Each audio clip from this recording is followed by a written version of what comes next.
Graça e paz.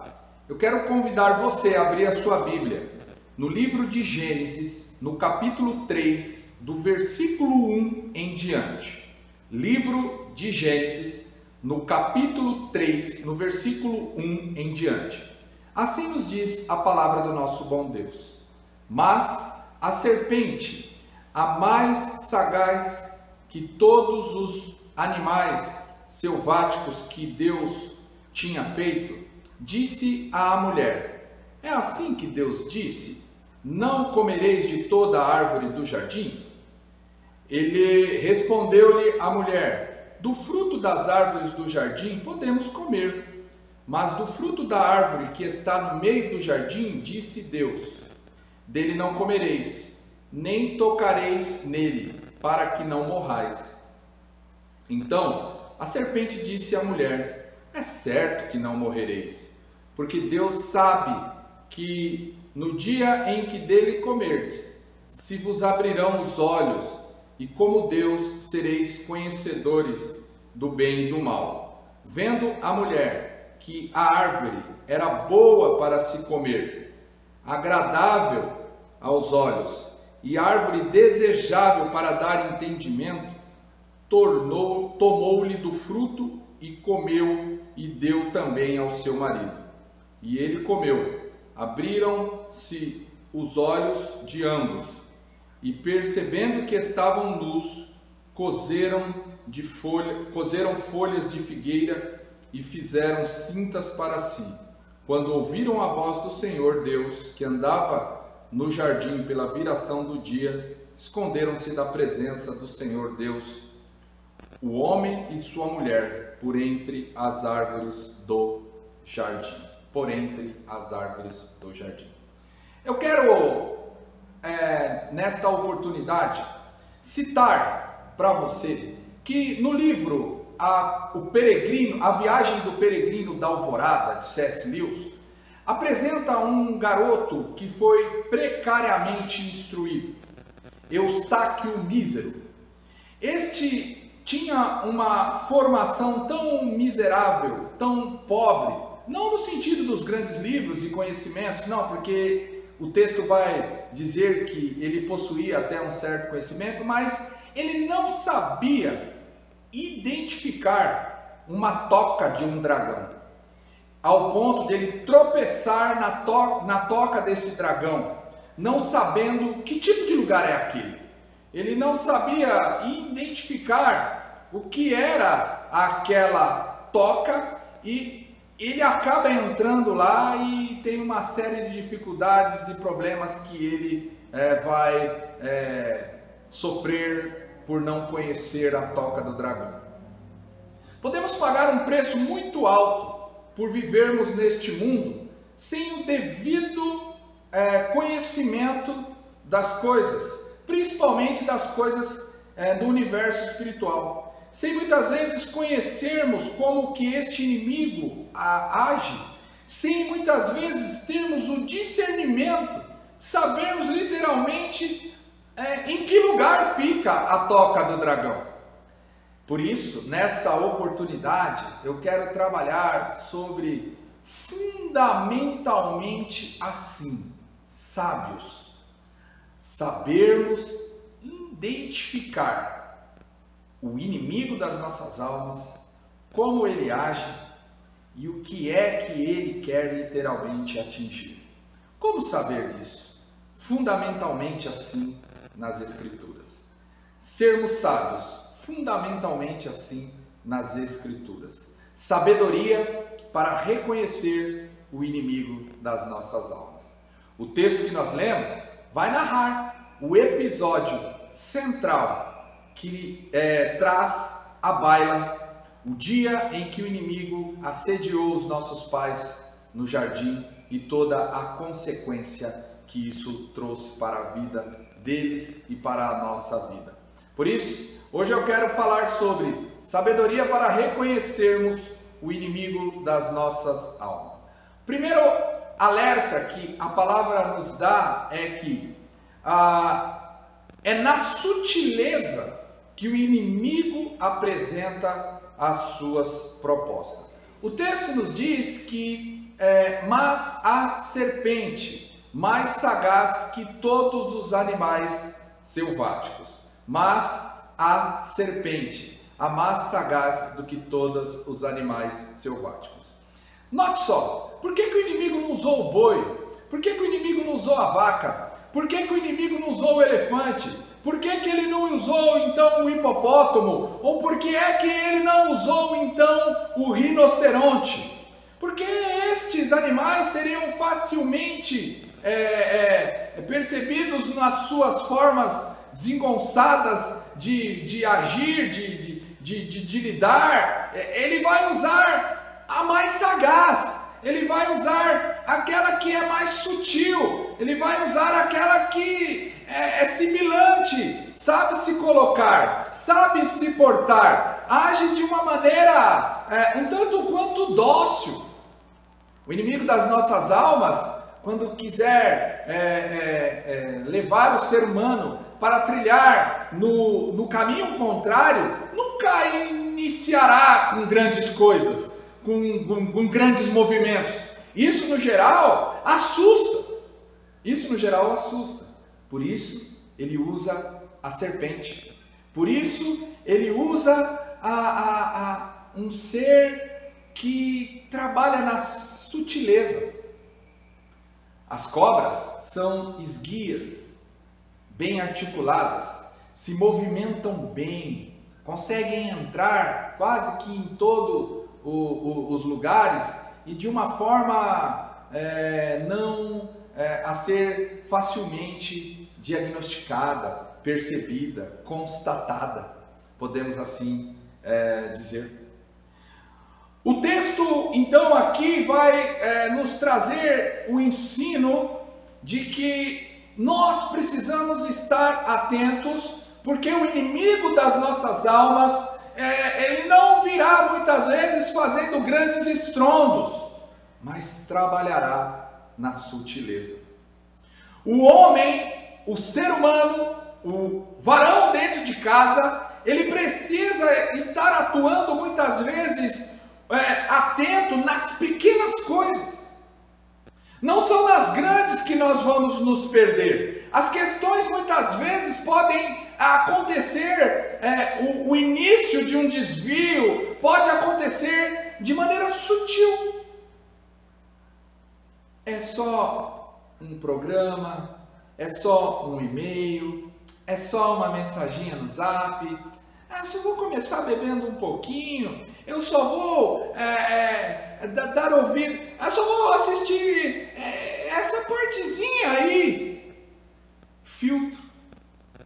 Lembre-se, o inimigo atua não como um hipopótamo, mas ele vem na sutileza de uma serpente.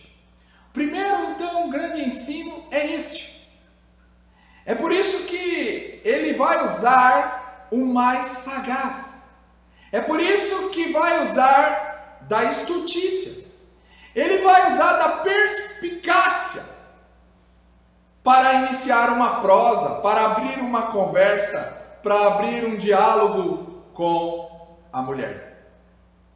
O segundo alerta que a palavra nos dá é o seguinte, que ele vem de maneira sutil.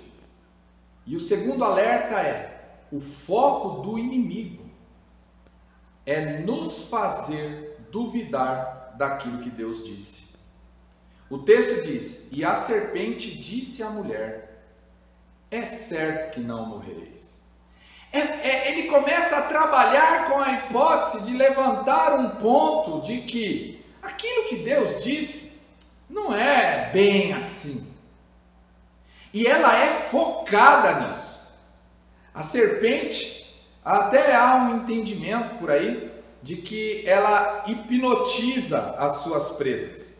Não é que ela tem o poder de hipnotizar. É porque por ela não ter pálpebras, por ela não piscar, então ela fica focada no objetivo.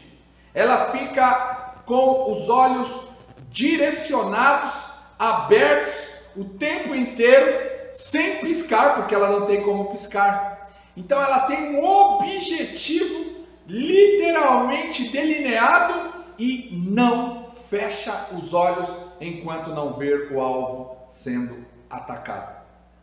Eu preciso ser direto, então, meu querido. O inimigo, ele tem um foco definido. Ele vai querer fazer com que você relativize, com que você duvide, com que você coloque em xeque. Será que é bem assim mesmo? Será que a palavra de Deus é realmente a palavra? Será que a Bíblia, ele vai trabalhar? Será que não é errado? Será que a ideia do inimigo é colocar em xeque e duvidar aquilo que a Escritura está dizendo? Certamente não morrereis. Certamente não morrereis. E ele vai atuar literalmente na palavra de Deus, no sentido de te fazer duvidar. Por quê? Porque a Escritura é a voz viva do Senhor. A palavra é a própria boca do Senhor falando. E ele sabe que se ele fizer você duvidar, ele sabe que se ele tirar a palavra do centro do teu coração, você dará ouvidos a outras questões. Por isso, há tanto ataque às Escrituras. Você não vê ataque aos outros livros das outras religiões, mas você percebe um constante ataque. Mas será? Mas será que é isso mesmo? Mas será que Paulo? Mas será que fulano? Mas será que não foram homens? Ora, mas assim, assado, há um constante ataque do inimigo, porque ele sabe que se ele tirar as Escrituras do centro do coração do ser humano, daquele que serve ao Senhor, ele conseguiu o resultado lá na frente. Por isso, ele vai justamente questionar: certamente não morrereis. E não é assim que tem acontecido. Você pode fazer o que der na telha. Por quê? Porque, olha, é pecado. Quem foi que disse que é pecado? Quem foi que disse que é errado? Quem foi que disse? Mas que não é errado. Quem é que não é? Mas quem não erra?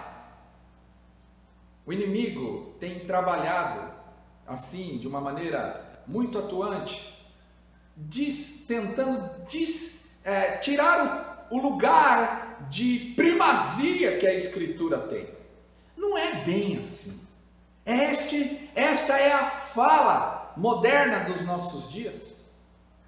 Por isso você vai ser duramente estimulado a não ler mais a Escritura. Por isso você vai ser duramente estimulado a não estudar as Escrituras. Por isso você vai ser duramente estimulado a não estar mais congregado com os seus irmãos, meditando, refletindo e aprendendo e crescendo na graça e no conhecimento.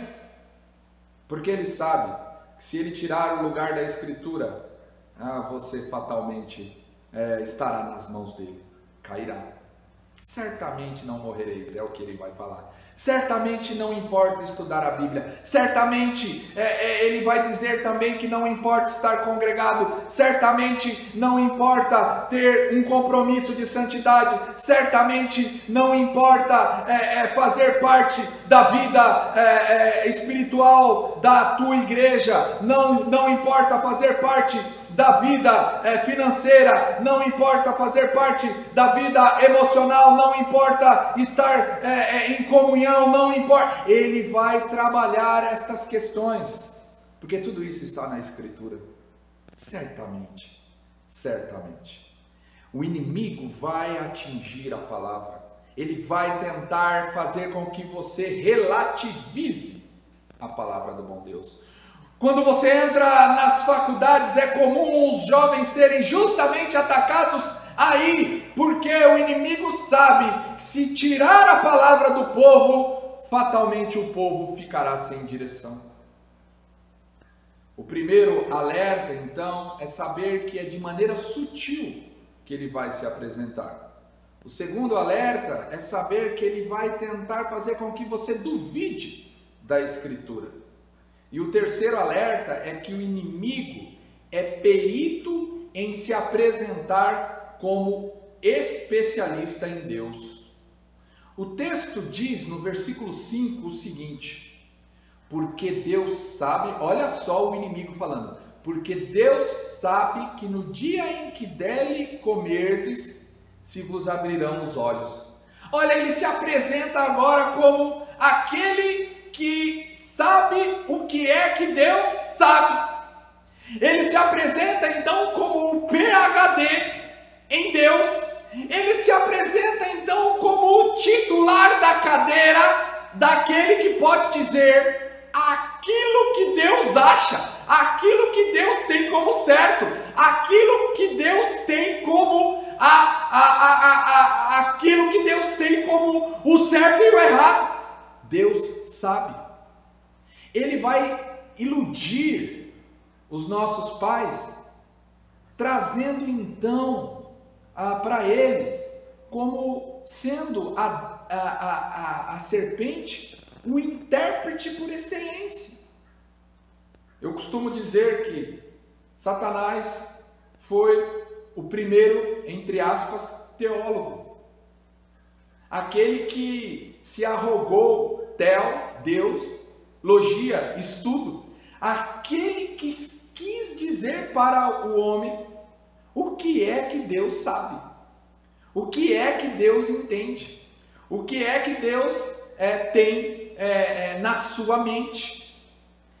E a palavra de Deus mostra de forma muito clara quem é que pode compreender, quem é que pode entender, quem é que pode saber, quem é que pode prescrutar, quem é que pode sondar, quem é que pode dizer e arrogar neste mundo que consegue compreender a essência, a grandeza e a eternidade do nosso bom Deus? Ninguém. Mas Satanás, de forma sutil, se apresentou dizendo: Deus sabe que se você fizer isso, que se você fizer aquilo, você certamente não vai morrer. Muito pelo contrário, você vai se tornar igual a Deus. E aí nós vamos para o próximo ponto de alerta para a nossa instrução nesta noite. O alerta, pois o inimigo é perito em fazer o ser humano acreditar que pode ser aquilo que jamais pode ser. O texto continua: porque Deus sabe que no dia em que dele comerdes, se abrirão os vossos olhos, e como Deus sereis conhecedores do bem e do mal. Olha a sagacidade da serpente. Olha a sagacidade. Vai primeiro implantar de maneira sutil de que na verdade Deus disse para que eles não comessem, porque eles seriam como Deus. E ele começa então a destilar uma ideia de que na verdade Deus e Eva e Adão sabiam que se comessem morreriam, que daria problema, que eles seriam afetados maleficamente. Ele começa então a dizer que é mentira, que isso não é verdade, que na verdade o que Deus queria que evitasse é que eles tivessem o direito, entre aspas, que direito não era, de ser igual a Deus, de ser conhecedor pleno, de saber literalmente tudo e estar no mesmo nível que Deus. Que sagacidade!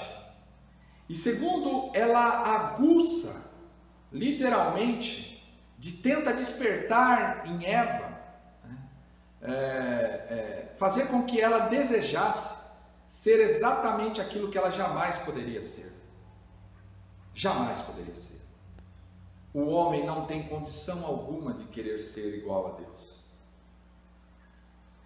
O homem jamais conseguirá ser igual a Deus. João Calvino, ao explicar sobre as perfeições de Deus, ao falar dos seus atributos, ele vai começar a narrar que Deus até fala pouco sobre quem Ele é, no sentido de um conhecimento mais aprofundado, para poder nos manter humildes. Mas, quando nós olhamos para quem é Deus, naquilo que Deus se permitiu revelar a nós, nós descobrimos que jamais poderemos ser igual a Deus. Primeiro, por conta da glória do grande Deus. Quando nós olhamos para aquilo que Deus é revelado na Escritura, nós aprendemos que este Deus maravilhoso, a sua glória subentende a infinitude de Deus. Ele não tem limitações. O texto vai nos dizer em 1 Timóteo 6,16 que ele habita em luz inacessível e que os juízos de Deus são insondáveis e os seus caminhos são inescrutáveis, como nos diz Paulo em Romanos 11:33. Deus é em sua infinitude.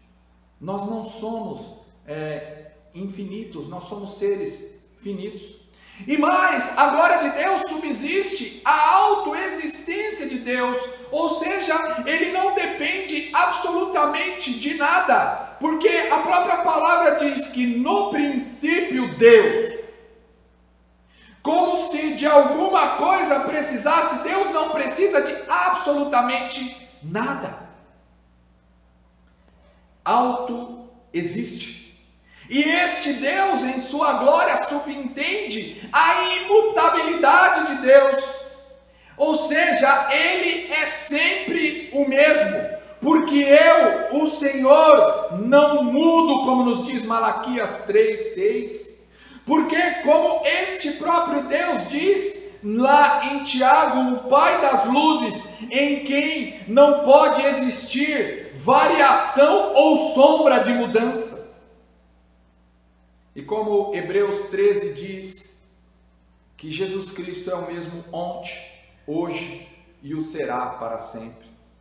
E o diabo vai querer fazer com que o homem, o ser humano, se arrogue como Deus.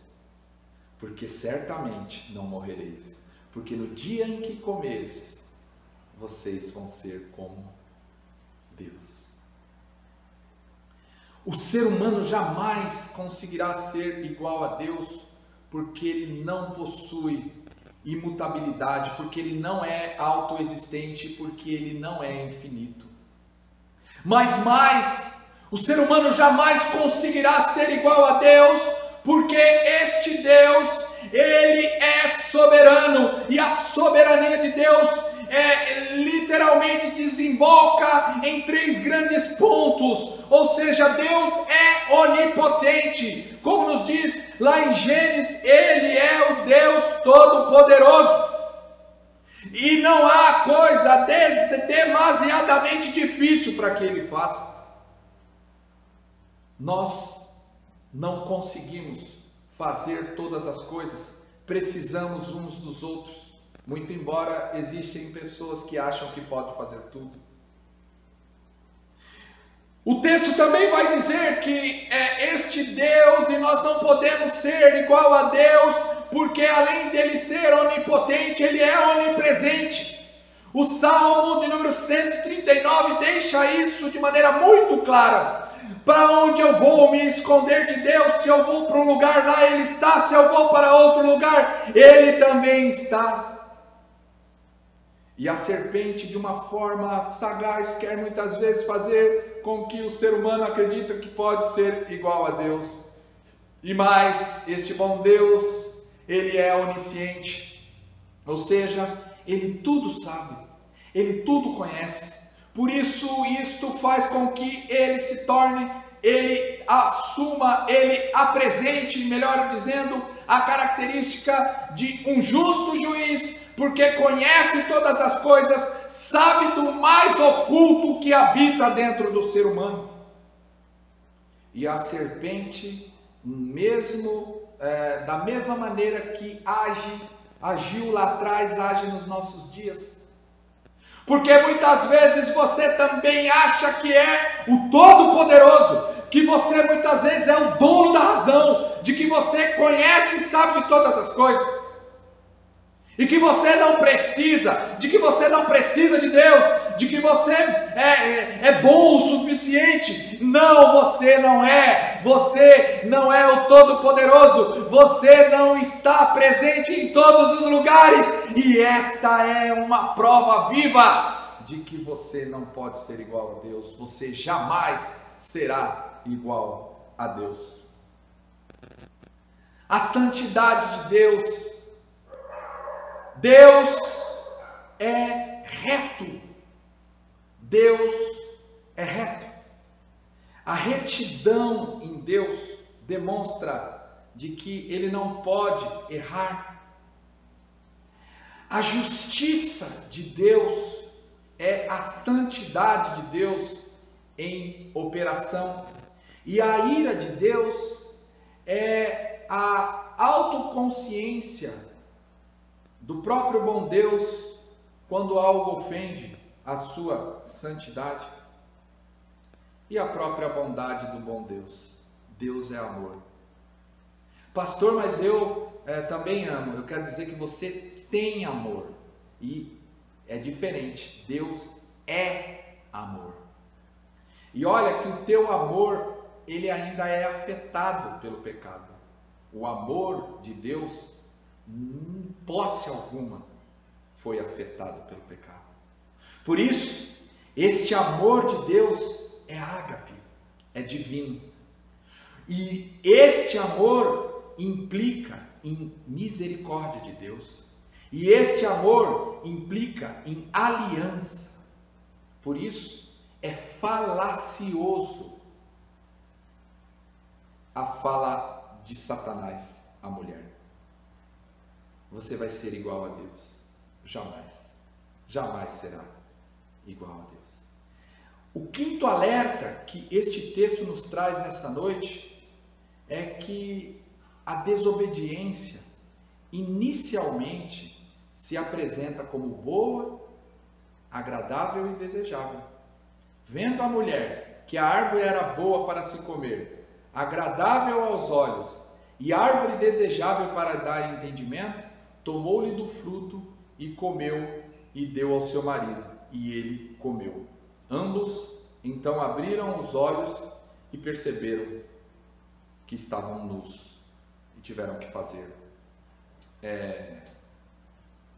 cintas, né, de figueira. Eu quero dizer uma coisa para você. O irmão Robson, certa feita, quando nós estávamos tratando de uma situação, de uma dificuldade de uma certa pessoa, a gente estava lá pensando como ajudar, como tratar, e às vezes a gente questiona, por que é que será que fulano fez isso? Por que é que fulano fez aquilo? O irmão falou um negócio para mim que eu achei muito interessante, que a gente como liderança, nós precisamos tomar muito cuidado de observar bem as coisas, para ver se a pessoa não está errando pelo fato dela de repente estar recebendo assessoria do diabo.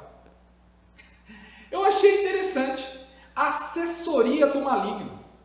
E o maligno, ele vai literalmente assessorar desta maneira, se apresentando de uma forma sutil, trazendo uma boa palavra, fazendo com que você ache que não é bem assim, não é tão errado descumprir o item A, o item B da palavra de bom Deus, de que é justo você assumir, né? Talvez você tenha, né? O pessoal vai trabalhar isso.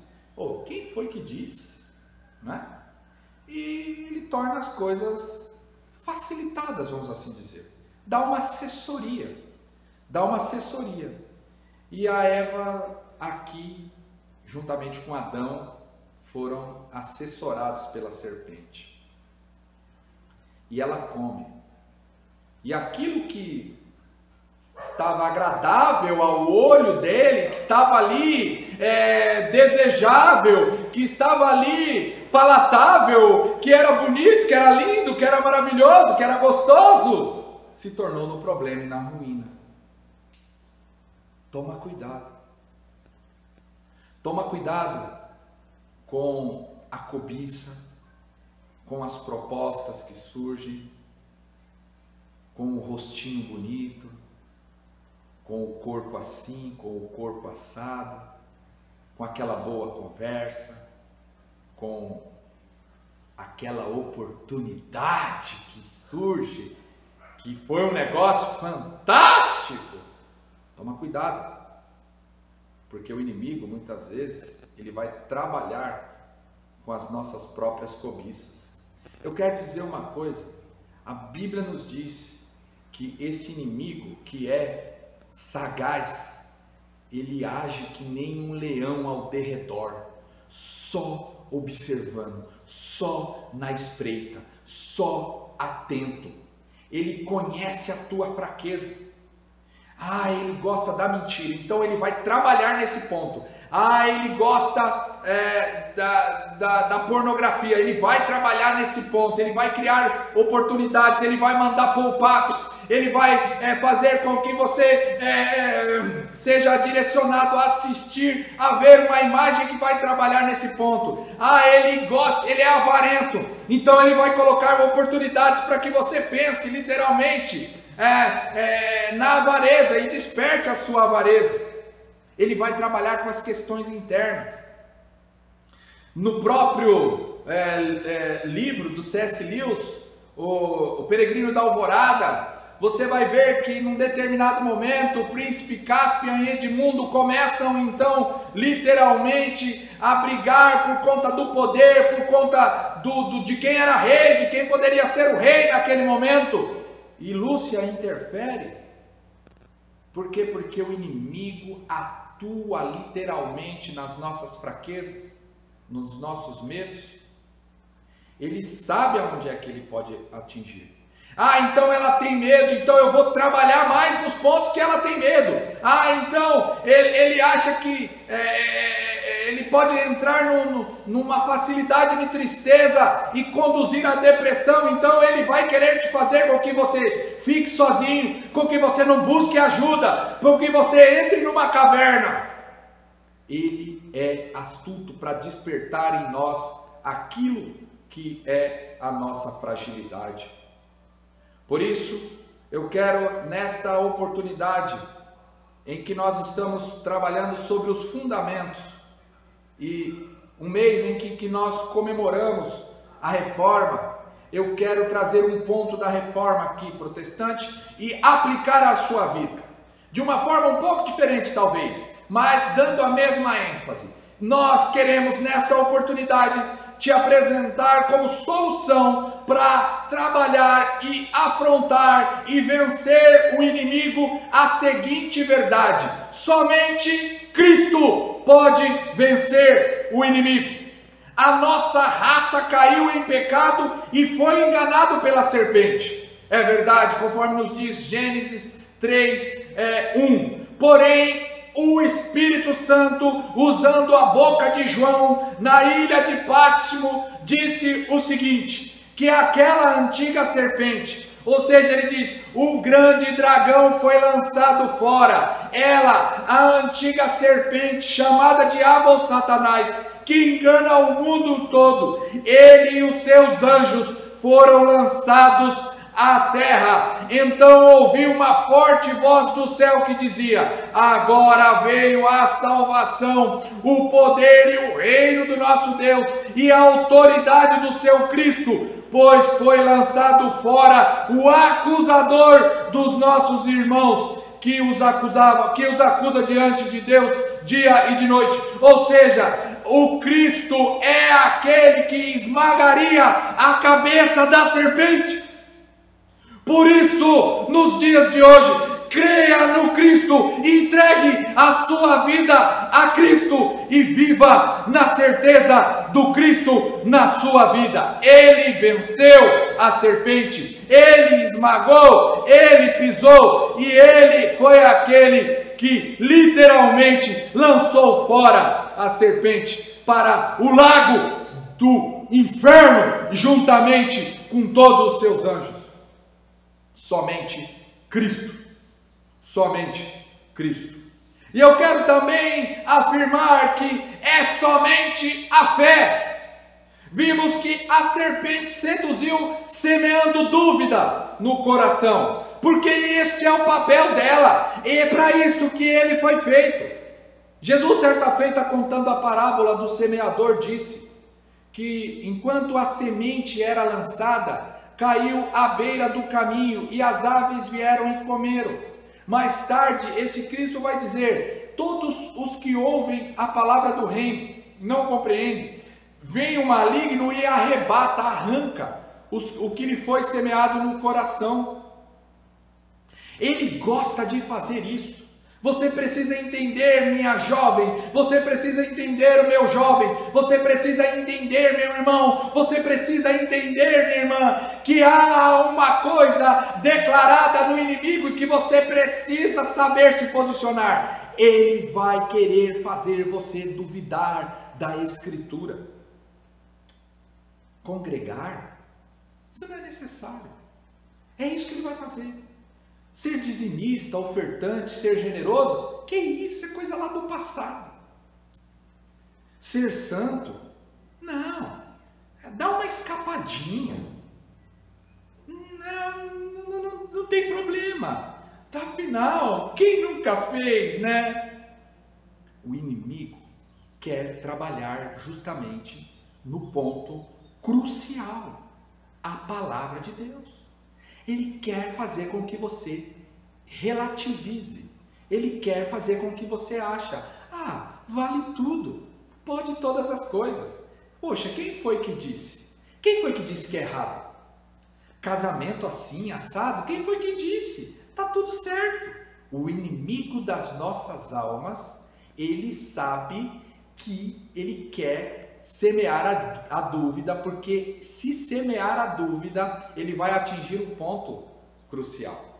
Por quê? Porque a Bíblia diz que o justo viverá pela fé. Porque a Bíblia nos diz que sem fé é impossível agradar a Deus.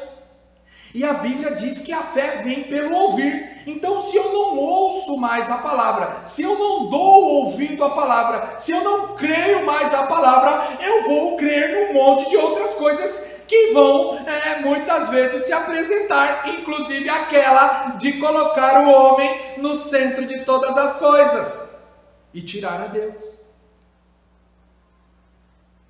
Por isso, o fundamento da reforma também serve para os nossos dias. Somente a fé. O justo viverá pela fé. Por isso, se lembre, o inimigo não virá como um rinoceronte, ele virá com sutileza. Abra os olhos. Lembre-se do episódio do deserto, quando Jesus foi tentado. Ele usou a própria Escritura de uma maneira com sofismas, com falácias, para tentar levar Jesus a errar. Pode pular, porque a palavra diz que certamente anjos lhe acolherão. Olha a falácia, olha o sofisma, usando a própria Bíblia. Mas como que Jesus lutou contra? Com a própria palavra. A Bíblia interpreta a própria Bíblia. Olha a importância do estudo. E uma outra questão. Lembre-se do que Paulo disse. Se tem uma coisa que o inimigo não aguenta, é de crente que resiste. Por quê? Resisti ao diabo e ele fugirá de vós. Então, você não vence o inimigo gritando contra ele. Você não vence o inimigo amarrando ele. Você não vence o inimigo com essas modinhas que por aí andam ensinando. A Bíblia diz que nós vencemos o inimigo na palavra, na oração e no jejum. Vigia, meu irmão, vigia, minha irmã, e vamos sim vencer. Vencer as investidas do inimigo resistindo na palavra. Fundamentalmente assim, sábios, sola Escritura. Que a graça do bom Deus, o amor do eterno Pai, as divinas e sempre presentes consolações do Santo Espírito de Deus, abençoe a tua vida e abençoe o povo de Deus na face da terra, hoje e eternamente. Amém.